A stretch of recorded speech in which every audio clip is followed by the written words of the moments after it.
I figured that since today is Monday, why not make it Mandela Monday? So I'm in Design Space here. We're going to click on Images, and I'm going to do a search for Mandela.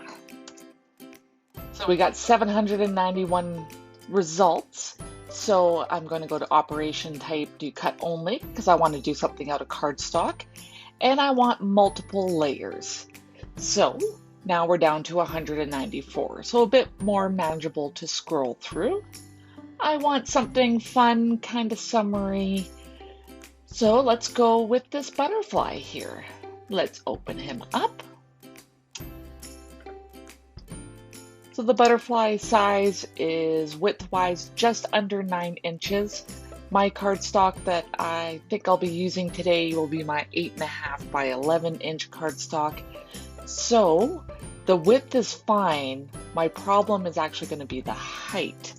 So let's switch that to 8. Looking on the right side of the layers panel, we can see that we have 5 different layers, and the layers get grouped or put together lightest to darkest. So Design Space has this in almost from a light teal to a dark navy blue for the colorings they've chosen, but I think I will do pinks to reds. So we'll click on Make It, and it automatically went to material size 12 by 12, so I'm going to go to 8.5 by 11, and it's going to put the butterfly layers sideways. So I'll get all those switched over, and then I'll be able to lay the paper down the same way each time I feed my mat through. So there we go. I'm going to get this cut out, and we'll put this together. Okay, I've got everything cut out. I have put the butterfly pieces in order, starting from the bottom layer to the top layer, and then I can just grab the layer, flip it over, glue the back of the next one, and so on and so on.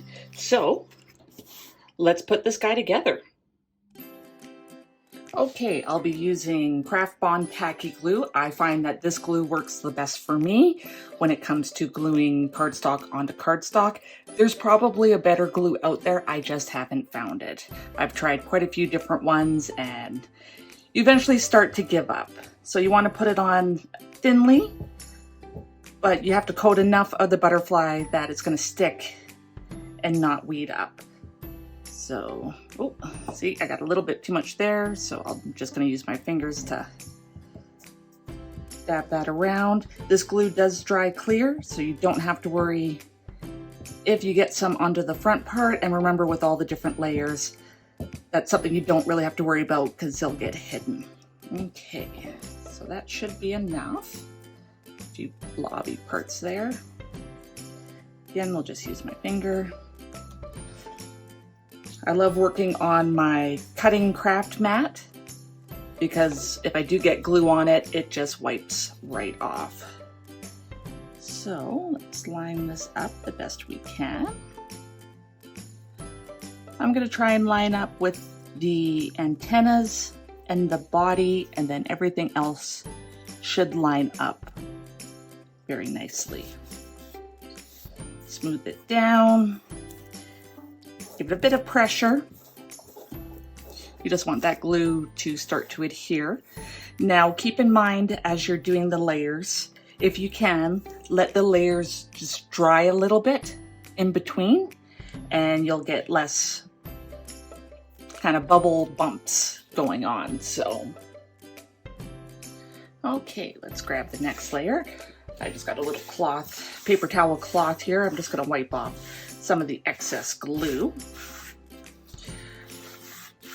You could try other things. I had one viewer, she left a comment saying she uses old magazines and just flips the pages as she glues each section. So that sounds like a wonderful idea for gluing. I unfortunately don't have any spare magazines in my home. I just got some flyers and stuff, and those are the thin newspaper material, and I'm worried that they'll actually stick. So, oh, there was a little piece there that didn't fully come off, so I just popped them off with my nail. So let's get the glue on this layer. And again, don't worry about too much glue over the surface. You just don't want blobs of glue. You want to go as quick as possible because you don't have a super huge amount of time before the glue starts to get tacky. And if you wait too long, once you put the butterfly piece down, it might be almost too tacky. Okay, grab this piece up, flip them over, again lining up with the body and the antennas. Now the antennas are quite sensitive because they are pretty thin when it comes to the actual cut. So if you need to use a tool to kind of help you there, go right ahead. Okay.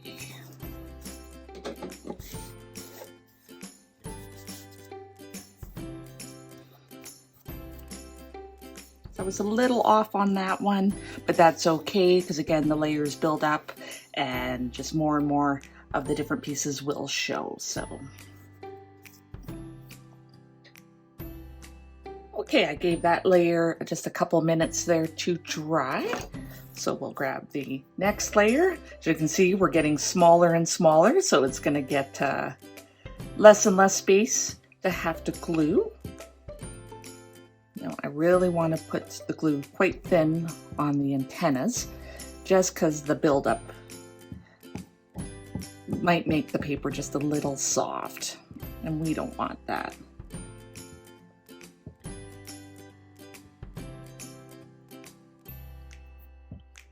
So just getting around the edges here. I'm going to put a couple blobs on these guys. Not a whole lot, because I don't think they're going to stand up too much. But you want to be safe. Okay. Let's flip this guy over and get this one lined up. Sometimes it's hard to figure out where you want to hold the butterfly itself.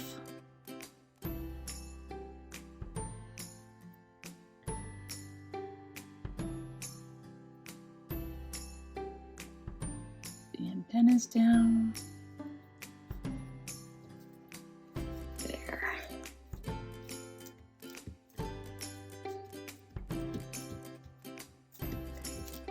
Not sure how the weather is where you are, but where I am, it is very warm, very hot outside. I gave my garden a bit of a watering this morning before the major part of the heat set in. So hopefully that was enough that everything doesn't dry out.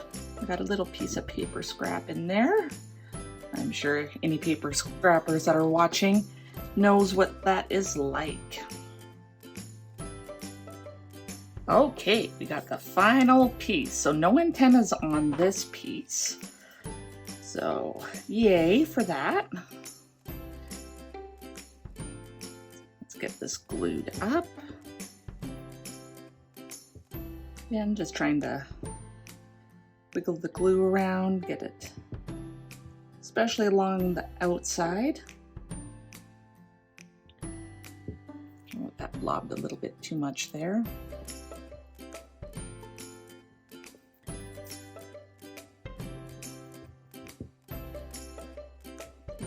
There, some on that center guy, and that should be good.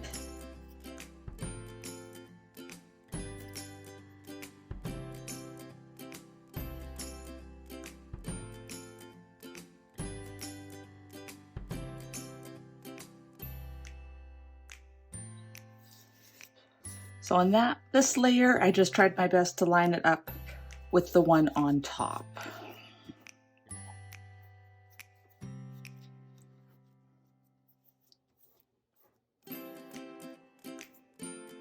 Okay, he is all dry. This turned out beautiful. I'm actually tempted to put this in one of my windows in my home. I might actually make a couple more and just from the back, maybe use some clear like wrapping paper tape and just, you know, piece of tape there, piece of tape there, one there, and throw it out. I'll put it in probably a north-facing window so the sun doesn't take the colors and bleach them, because then it wouldn't last as long. This is also one that if you had a nice frame, you could put it in like a shadow box, but mine I'm pretty sure I'm gonna put in my window because I think this is absolutely beautiful. And anyone walking by will probably enjoy it and think, oh, what a beautiful butterfly. So thank you so much for watching. I really appreciate it, and I appreciate you. Until next time.